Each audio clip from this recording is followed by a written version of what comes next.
540 നിന്ന് 800 ഒരു കൊണ്ടുവരികയാണ്.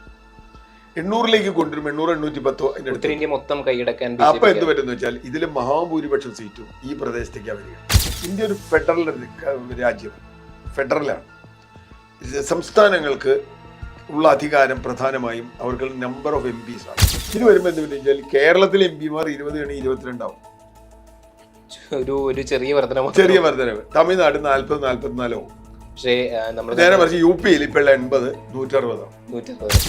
2029 സേഫ് ആയിട്ട് ഭരിക്കാം. ഇതിന്റെ കൂടെ വനിതാ സംവരണം കൊണ്ടുവരുന്നതാണ് ഇതിലൊരു ചതിയുള്ളത്. നാം രണ്ട് നമുക്കൊന്ന് നടപ്പാക്കിയിട്ടുള്ള സംസ്ഥാനങ്ങളൊക്കെ തന്നെ പരിഹാസ്യരായിരിക്കാം. ഇപ്പൊ ചെയ്യാൻ പോകുന്നത് കൃത്യമായ വലിയൊരു ചതിയിലേക്കാണ്. ഇതിപ്പോ BJP തൽക്കാലം അവർക്ക് ഗുണമുണ്ടാവും എന്ന് വിചാരിച്ചിട്ട് കാര്യമില്ല. കാരണം എന്താ വെച്ചാൽ ഇത് ലോങ് ടൈമിൽ വലിയ പ്രശ്നം ഉണ്ടാക്കും. നാളെ സൗത്ത് ഇന്ത്യ വേറെ രാജ്യമാണെന്ന് ആളുകൾ ആവശ്യപ്പെട്ടാൽ. ഇന്ത്യൻ രാഷ്ട്രീയത്തിൽ ഈ ഡീലിമിറ്റേഷൻ ബില്ല് അവതരിപ്പിക്കുന്നതിലൂടെ ലോക്സഭയിൽ സീറ്റുകൾ വർദ്ധിക്കുമെന്ന് നമുക്കറിയാമല്ലോ. അപ്പോൾ BJP അല്ലാതെ മറ്റാരുണ്ട് എന്നൊരു അവസ്ഥയിലേക്ക് ഇന്ത്യ എത്തുമോ? അല്ല, ഇപ്പോൾ പ്ലാൻ ചെയ്തിട്ടുള്ള ഡീലിമിറ്റേഷൻ വളരെ തെറ്റായൊരു സംഗതിയാണ്. കാരണം 2011 സെൻസസ് അനുസരിച്ച് ഡീലിമിറ്റ് ചെയ്യുമ്പോൾ സംഭവിക്കാൻ പോകുന്നത്, ഇപ്പോൾ ദക്ഷിണ ഇന്ത്യൻ രാജ്യങ്ങൾ അവർക്ക് സംസ്ഥാനങ്ങൾ ഇന്നുള്ള റെപ്രസെൻറ്റേഷൻ പോലും അവർക്ക് ഇല്ലാതാവും. ദക്ഷിണേന്ത്യക്ക് വളരെ കുറവാകും. ഇന്നത്തെ ഒരു രാഷ്ട്രീയ കാലാവസ്ഥ പരിശോധിച്ചാൽ ദക്ഷിണേന്ത്യയിൽ BJPക്ക് കാര്യമായ ഹോൾഡില്ല. ആകെ ഉണ്ടായിരുന്നൊരു സംസ്ഥാനം കർണാടകയാണ്, അതും പോയി. കേരളത്തിൽ അവർക്ക് ഒറീസ പിടിച്ചെടുത്താൽ ദക്ഷിണേന്ത്യ ആവുന്നില്ല. ഞാൻ പറഞ്ഞത് ദക്ഷിണേന്ത്യ എന്ന് പറയുന്നത് അതിലിപ്പോൾ ആകെയുള്ളത് ചന്ദ്രബാബു നായിഡു കൂടെ നിൽക്കുന്നിടത്തോളം ആന്ധ്ര, അയാളെപ്പോഴും മാറാം എന്ന് പറഞ്ഞാൽ ദക്ഷിണേന്ത്യയിൽ ഒരു ഹോൾഡും ഇല്ല. ഇനി പെട്ടെന്ന് ദക്ഷിണേന്ത്യയിൽ വലിയൊരു വളർച്ച BJPക്ക് ഉണ്ടാവുമെന്ന് പ്രതീക്ഷിക്കാൻ പറ്റില്ല. കൗബെൽറ്റ് നമ്മൾ പറയുന്ന പ്രദേശത്താണ് അവർക്ക് വരിക. ഈസ്റ്റ് ഇന്ത്യയിലും അത് തന്നെയാണ് സ്ഥിതി. വലിയ പ്രതീക്ഷയൊന്നും പറയാൻ പറ്റില്ല. ആരെങ്കിലുമൊക്കെ കൂട്ടി നിൽക്കാന്ന് പറഞ്ഞു. നേരെ മറിച്ച് മധ്യ ഇന്ത്യയും വെസ്റ്റ് ഇന്ത്യയുമാണ് അവരുടെ പ്രതീക്ഷ. അവിടെ സീറ്റുകളുടെ എണ്ണം വണ്ടമാനം കൂടുക. ഇപ്പോൾ 540 നിന്ന് 800 ഒരു കൊണ്ടുവരികയാണ്. 800 കൊണ്ടുവരും, 800-810 അതിന്റെ ഉത്തരേന്ത്യ മൊത്തം കൈയടക്കാൻ. അപ്പൊ എന്ത് പറ്റുന്ന വെച്ചാൽ ഇതിൽ മഹാഭൂരിപക്ഷം സീറ്റും ഈ പ്രദേശത്തേക്കാണ് വരിക. പക്ഷെ അവർ പറയുന്നത് ന്യായം എന്ന് പറയുന്നത് നമ്മുടെ ഇവിടെ കോട്ടയത്തേക്ക് ലോക്സഭാ സീറ്റ് പരിശോധിക്കുമ്പോൾ ഒരു MP എന്ന് പറയുന്നത് 14-15 ലക്ഷം പേർക്കാണ്. പക്ഷെ ഉത്തർപ്രദേശിൽ അത് 19-20 ലക്ഷം പേർക്ക്. അത് വേറൊരു വിഷയമാണ്. ഇപ്പോഴുള്ള പ്രശ്നം എന്താ, ഇന്ത്യ ഒരു ഫെഡറൽ രാജ്യമാണ്, ഫെഡറലാണ്.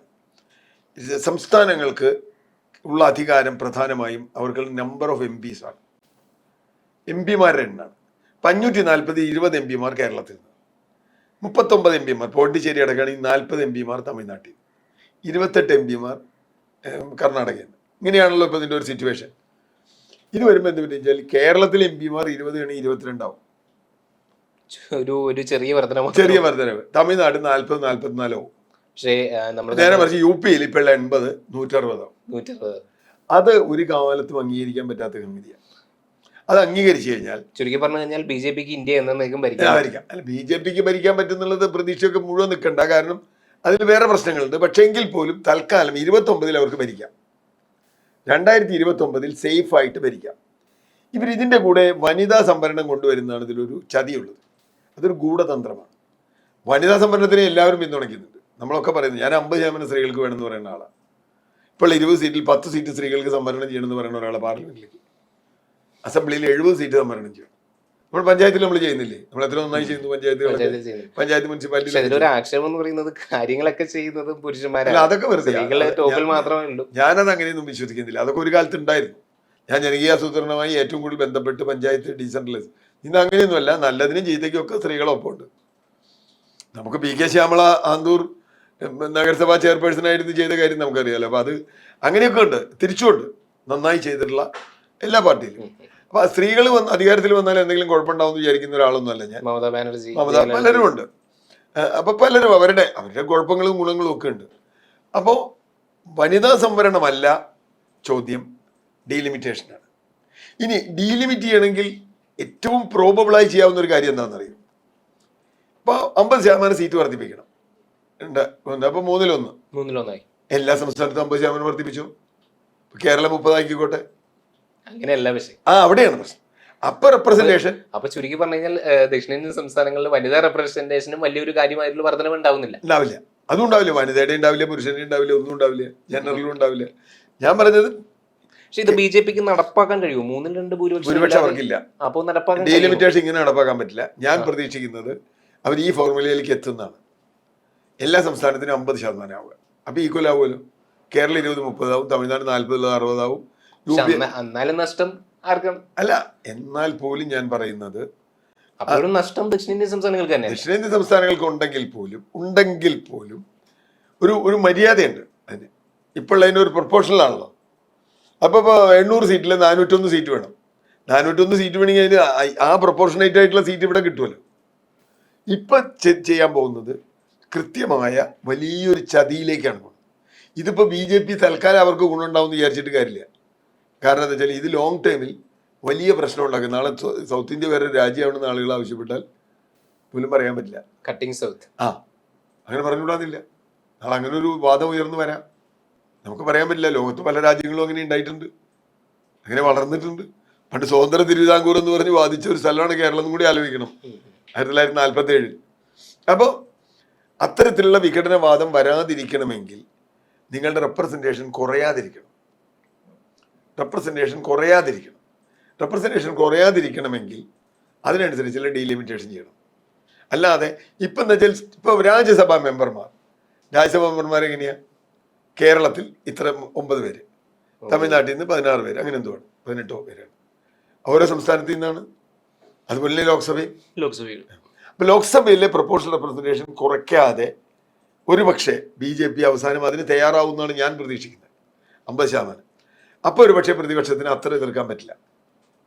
അതിൽ വനിതാ സംവരണം വരും. അപ്പോൾ തീർച്ചയായിട്ടും 3-1 വനിതകൾക്ക് വരും. ഇപ്പോൾ കേരളം 20-30 ആവും. 10 വനിതാ MP കേരളത്തിൽ നിന്നുണ്ടാവും. ഒക്കെ നല്ലതാണ്, അതൊക്കെ നല്ല കാര്യമാണ്. അപ്പോൾ തമിഴ്നാട്ടിൽ നിന്ന് 40-60 ആവും. 20 വനിതാ MP തമിഴ്നാട്ടിൽ നിന്ന് ഉണ്ടാവട്ടെ, നല്ലതല്ലേ? അങ്ങനെ വന്നു കഴിഞ്ഞാൽ അത് ഇത് ചുരുക്കി പറഞ്ഞു കഴിഞ്ഞാൽ നാം 2 നമുക്കൊന്ന് നടപ്പാക്കിയിട്ടുള്ള സംസ്ഥാനങ്ങളൊക്കെ തന്നെ പരിഹാസ്യരായിരിക്കുകയാണ്. അല്ല, പരിഹാസ്യരെന്ന് മാത്രമല്ല ഞാൻ പറഞ്ഞത്. അങ്ങനെയല്ലല്ലോ ഗവൺമെന്റ് പോളിസി. അതല്ലല്ലോ പോപ്പുലേഷൻ പോളിസി. എന്താ ഗവൺമെന്റ് ഇപ്പൊ പണ്ട് എനിക്ക് തോന്നുന്നു ബീഹാറിലൊക്കെ 2 കുട്ടികളിൽ കൂടുതലുണ്ടെങ്കിൽ പിന്നെ തെരഞ്ഞെടുപ്പ് മത്സരിക്കാൻ പറ്റില്ല എന്ന് വന്ന ഒരു നിയമാരോ അങ്ങനെയൊക്കെ ഒരു നിയമാരോ കൊണ്ടുവന്നിട്ടുണ്ട്. 2 കുട്ടികളിൽ കൂടുതലുണ്ടെങ്കിൽ അയാൾക്ക് തെരഞ്ഞെടുപ്പ് മത്സരിക്കാൻ പറ്റില്ല എന്ന് പറയുന്നത്. പക്ഷെ അതൊക്കെ വളരെ കുറച്ചല്ലേ ഉള്ളൂ. തെരഞ്ഞെടുപ്പ് മത്സരിക്കുന്ന അത്ര കുറച്ച് പേരേ ഉള്ളൂ. അത് മാത്രമല്ല പോപ്പുലേഷൻ.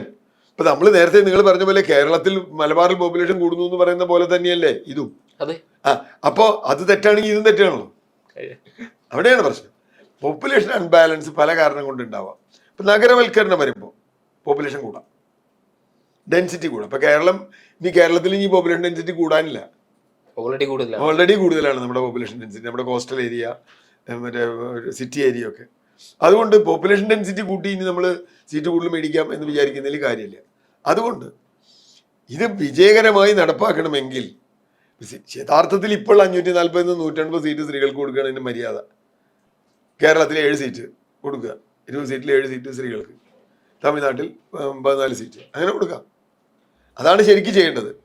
അത് ചെയ്യാൻ മടിച്ചിട്ട് അത് ചെയ്താൽ ഓരോ പാർട്ടിയുടെ നേതാക്കന്മാരുടെ സീറ്റ് പോകുമല്ലോ, അല്ലേ പ്രശ്നം. ഇപ്പൊ കേരളത്തിലുള്ള MP 7 MP മാറിക്കണ്ടേ, വനിതയാവണ്ടേ? അപ്പൊ അത് ഏത് വരുന്ന അറിയാൻ പറ്റില്ല. അപ്പൊ അങ്ങനെ വന്നാൽ വരാം. അതുപോലെ ഒരുപാട് MP സീറ്റ് ഉണ്ട്. അപ്പൊ അത് ഒഴിവാക്കാനാണ് അത് ഒഴിവാക്കാനാണ് ഇവര് പറഞ്ഞു. പണ്ട് വയലാർ രവിയുടെ ഭാര്യ മേഴ്സി രവി ഉണ്ടായിരുന്ന കാലത്ത് ഒരു തമാശ ഞാൻ കേട്ടിട്ടുണ്ട്, മനോരമയിൽ അത് വായിച്ചിട്ടുണ്ട്. കോൺഗ്രസിന്റെ ഒരു യോഗത്തിൽ മേഴ്സി രവി ഉന്നയിച്ചു സ്ത്രീകൾക്ക് സംവരണം വേണം. അപ്പൊ അതിന് വന്ന മറുപടി മേഴ്സി രവി തന്നെ എഴുതിയേക്കണേ, അപ്പൊ കോൺഗ്രസ്സുകാരവിടെ മത്സരിക്കുന്ന. കോൺഗ്രസ് എന്ന് പറഞ്ഞാൽ പുരുഷന്മാരാണെന്ന് അവർ ധരിച്ചു വെച്ചിരിക്കുന്നു എന്നാണ് പറഞ്ഞത്. എല്ലാ പാർട്ടിയുടെ സ്ഥിതി ഇല്ല. അല്ല, ഇത് സ്വാഭാവികമായിട്ടും പോപ്പുലേഷൻ കൂടുതലുള്ള പ്രദേശങ്ങളിൽ അപ്പൊ അതിന് ആനുപാതികമായിട്ട് വേണ്ടേ നമുക്ക് ഒരു MP അല്ല, പോപ്പുലേഷന്റെ ആനുപാതികത നിശ്ചയിക്കുന്നത് അതൊരു സെൻസസ് മുഖാന്തരം തന്നെയാണ്. സെൻസസ് മുഖാന്തരം മാത്രമല്ല, സെൻസസ് മുഖാന്തരം ശരി, പക്ഷേ അതിനേക്കാൾ പ്രധാനം പ്രാദേശിക. കാരണം അതാ ഞാൻ പറഞ്ഞ ഫെഡറൽ സംവിധാനത്തിന്റെ പ്രത്യേകത എന്താ? ഇപ്പൊ നമ്മള് ലക്ഷദ്വീപിൽ കുറച്ച് ഓട്ടേ ഉള്ളൂ. ലക്ഷദ്വീപിൽ നിന്ന് ഒരു MP വേണ്ടേ? മറ്റേ പുതുശ്ശേരിയിൽ കേരളത്തിന്റെ യൂണിയൻ തമിഴ്നാട് ടെറിട്ടറി പോലെ വോട്ടില്ല. യൂണിയൻ ടെറിട്ടറി യൂണിയൻ ടെറിട്ടറിയാ ഗോവ യൂണിയൻ അല്ല. അതുപോലെ അപ്പോൾ യൂണിയൻ ടെറിട്ടറി ചെറിയ സംസ്ഥാനം ത്രിപുരയിലെ പോപ്പുലേഷൻ നോക്കി കഴിഞ്ഞാൽ കേരളത്തിന്റെ പോപ്പുലേഷൻ അത്രയൊന്നും ഉണ്ടാവില്ല. പക്ഷേ ത്രിപുരയിൽ നിന്ന് 2 MP ഉണ്ട്. നാളെ അത് വരുമ്പോൾ ത്രിപുരയിൽ നിന്ന് ഒരു MP ആയാലോ? ശരിയല്ലല്ലോ. അപ്പോൾ ഞാൻ പറഞ്ഞത് ഇപ്പോഴുള്ള ഫെഡറൽ സംവിധാനം തകർക്കുന്ന തരത്തിൽ ഒരു നടപടിയും ഉണ്ടാവാൻ പാടില്ല. ഇന്ത്യൻ ജനാധിപത്യത്തെ നമ്മൾ കാത്തു സൂക്ഷിക്കും. അതാണ് ഇന്ത്യയുടെ ഐക്യത്തിന്റെ അടിസ്ഥാനം. അത് ഇന്ത്യയുടെ ഭരണഘടന ഫെഡറൽ ആയതുകൊണ്ടാണ്. അതിപ്പോൾ സംസ്ഥാനങ്ങൾക്ക് പണം കൊടുക്കുന്നത്. അപ്പോൾ അതൊരു പ്രശ്നമുണ്ട്. സംസ്ഥാനങ്ങൾക്ക് പണം കൊടുക്കുന്നത് പോപ്പുലേഷൻ നോക്കിയിട്ട് സംസ്ഥാനങ്ങളുടെ നിലവാരം. ഇപ്പോൾ കേരളം സാമൂഹ്യമായി വളരെ മുമ്പേ ഉയർന്ന നിലവാരത്തിലാണ്. അതുകൊണ്ട് കേരളത്തിന് കിട്ടുന്ന ഫണ്ട് കുറയ്ക്കുക. അത് ഫിനാൻസ് കമ്മീഷനാണല്ലോ. അതാ പറഞ്ഞു. അവിടെ തന്നെ ഫിനാൻസ് കമ്മീഷൻ പ്രശ്നമുണ്ട്. ഈ കേരളം അടുത്ത ജനറേഷനിലേക്ക് മുമ്പോട്ട് പോകുമ്പോൾ അവർക്ക് വേറെ ഫണ്ട് ആവശ്യമുണ്ട്. അത് ചോദിക്കാൻ കേരളത്തിലെ പൊട്ടന്മാർക്കും അറിയില്ല. രാഷ്ട്രീയ പാർട്ടികളില്ല. കഴിവുകെട്ടവരാണ്. കഴിവിട്ടെന്ന് അത് അങ്ങനെ എല്ലാവരും ആവശ്യപ്പെടുക. അവർ എന്റെ മണ്ഡലത്തിൽ കുറെ ചുരുക്കി പറഞ്ഞു കഴിഞ്ഞാൽ BJPയുടെ നയങ്ങൾക്കെതിരെ പ്രതികരിക്കാനായിട്ട് മറ്റു രാഷ്ട്രീയ പാർട്ടികൾക്ക് കഴിയുന്നില്ല എന്നൊരു അവസ്ഥയിലേക്ക് എത്തി. അല്ല, അങ്ങനെയല്ല പ്രതികരിക്കണം. ഇപ്പൊ ഇവര് നല്ല സ്ട്രോങ് ആയി വന്നിട്ടുണ്ടല്ലോ. ഇന്ത്യ മുന്നണി വളരെ എൻ ബ്ലോക്കായി ഇപ്പൊ പാർലമെന്റ് വന്നിട്ടുണ്ടല്ലോ. ഈ ഡീലിമിറ്റേഷൻ അത്ര എളുപ്പത്തിലൊന്നും നടപ്പാക്കില്ല. ഇത് പക്ഷേ അവർക്ക് 3-2 ഭൂരിപക്ഷം ഉണ്ടായിരുന്നുണ്ടെങ്കിൽ അവർ എപ്പോഴും നടപ്പാക്കി ചോദിച്ചാൽ മതി. അല്ല, അതാ ഞാൻ പറഞ്ഞത് 3-2 ഭൂരിപക്ഷം ഉണ്ടായിരുന്നവരാണല്ലോ നഷ്ടപ്പെട്ടത് കഴിഞ്ഞ തെരഞ്ഞെടുപ്പിൽ. നഷ്ടപ്പെട്ടത് അതിന് മുമ്പ് 3-2 ഭൂരിപക്ഷം ഉണ്ടായിരുന്നവർക്ക് മറ്റേ ലോക്സഭയിൽ അത് നഷ്ടപ്പെട്ടിട്ടാണല്ലോ 300 അപ്പോൾ ഞാൻ പറഞ്ഞേ അത് 360 സീറ്റെങ്കിലും ഇല്ലെങ്കിൽ അവർക്ക് എടുക്കാൻ പറ്റില്ല, നടപ്പാക്കാൻ കഴിയില്ല. 360 സീറ്റ് അവർക്ക് ഇല്ല. അപ്പൊ പ്രതിപക്ഷത്തിന് സഹകരണം ഇല്ലാതെ നടപ്പാക്കാൻ കഴിയില്ല. അപ്പൊ പ്രതിപക്ഷ പാർട്ടികൾ ഒന്നും തന്നെ സഹകരിക്കുമെന്ന് തോന്നുന്നില്ല. ഇല്ല, ഡീലിമിറ്റേഷൻ ഇന്നത്തെ രീതിയിലാണെങ്കിൽ സഹകരിക്കാൻ അവർക്ക് പറ്റില്ല. അതുകൊണ്ടാണ്. അപ്പൊ ചുരുക്കി പറഞ്ഞു കഴിഞ്ഞാൽ ഇന്ത്യയിൽ ഒരു ജനാധിപത്യ വ്യവസ്ഥയെ ഉണർന്നു വരട്ടെ അല്ലെ? നല്ല തീർച്ചയായിട്ടും. അതായത് ഫെഡറൽ സംവിധാനം ശക്തിപ്പെടട്ടെ. ഇന്ത്യൻ ജനാധിപത്യത്തിന്റെ ഏറ്റവും അടിത്തറയാണെന്ന് കണ്ടാൽ ഇപ്പോഴുള്ള റെപ്രസെന്റേഷൻ കുറയ്ക്കാതെ പെർസെൻറ്റേജ് കുറയ്ക്കാതെ ഒരു പക്ഷേ കേരളം ഈ പറഞ്ഞതുപോലെ കൂട്ടാം, ഡീലിമിറ്റേഷൻ കൂട്ടാം. ഞാൻ വീണ്ടും പറയുന്നു, ഒരു ഡീലിമിറ്റേഷൻ നടത്താതെ സ്ത്രീകൾക്ക് 33% കൊടുക്കാൻ ഇപ്പോഴും കഴിയും. പഞ്ചായത്തുകൾ നമ്മൾ ചെയ്തിട്ടുണ്ട്, ഒക്കെ ചെയ്തിട്ടുണ്ട്. അതുപോലെ ഇവിടെയും ചെയ്യാം.